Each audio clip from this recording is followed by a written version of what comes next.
Hi, everyone. Welcome to our productivity crash course of project management strategies for leaders. I'd like to welcome back Helene Segura, who did a beautiful job of talking to us about time management last month, and we're excited to have her back to talk about project management. At the most basic level, you can say that project management first starts with ideas. Then it moves on to the second component, which is planning. Once you've done the planning, then you're doing two components simultaneously, and that is implementing and also communicating.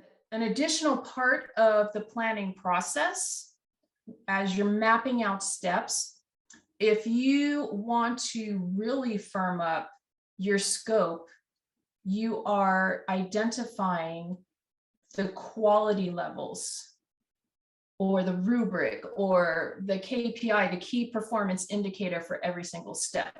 So instead of just listing the name of the step or what you're calling this task, in addition to this, to make your planning even stronger, you are identifying how the quality is going to be measured, how a person knows that they have satisfactorily or better than satisfactorily completed that step.